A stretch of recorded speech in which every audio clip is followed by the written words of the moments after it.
Good morning, all. It is Friday, the 27th.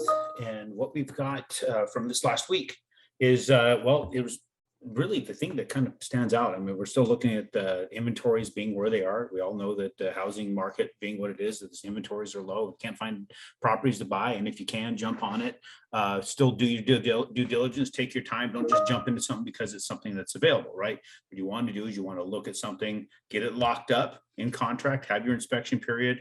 Make sure you have an inspector go through the whole place. You're not taking on a big can of worms. If there is problems in it, get that negotiated out, what things are going to get fixed, send the inspector back out, right? Be sure that you're having everything they said would fix is getting fixed, and then go back into that purchase. We've got to be sure that it appraises, all those things. You already know the drill. You want to be sure that you're not jumping in something just because of the frantic situation of getting into a house because you can.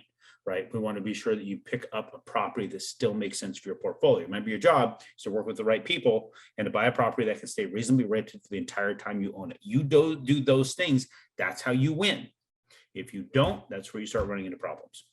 We know the rates, everybody did think that that's a big deal, but as we've been talking about, it's not as big a deal as one thought.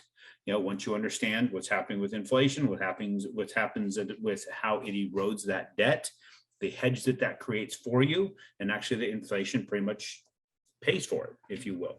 So this last week we had the Fed minutes released.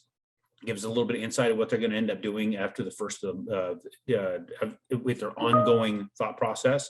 I know that the ones that are a little old is back from earlier in the month, but there is talk, of course, that they want to get to more of a neutral rate, 2 to 2.5% for the federal fund rate. They're much lower than that right now. So 0.5% hikes are more than likely what's going to end up happening. So when that got released, it really didn't spook the market much. It didn't affect us as far as the mortgage-backed securities is concerned. There is said that as they continue to unload those securities, or at least stop purchasing of the mortgage-backed securities, which is what they've been doing, that they do have earnings coming in, that there was comment of that going into treasuries instead of going back into mortgage-backed securities, which I found rather interesting. But mortgage-backed securities still have settled, it looks like. I'm gonna go ahead and share with you what that is. So we're in this channel, right? This sideways channel off of the in fact, this particular line can really even go away, because we found that here's where really our support ended up being. And we've been able to climb back up into state decisively in the channel, going sideways away from this downward trend. So that's a good thing. That's good that we want to be in that channel. We want to go sideways away from it, and hope that it maintains that position, because that way we're not having to see this erratic points or rates, or so it's going to keep us from going hopefully from going much higher. Right. Right now we're seeing the sixes very commonly for real estate investors, which is not necessarily phenomenal interest rate, especially when you're talking about rates of inflation being what they are, right? When you think back on when inflation was at this point, we talked about that before, it was 19% for an interest rates. For us to be where we are today is ridiculously awesome. So while we're in this settled pattern, if you're finding something, jump in, lock, get that secure. Don't put yourself in a position where you're thinking something may continue to get better. It's possible, but it's also possible that things flip around. We know how volatile this market is.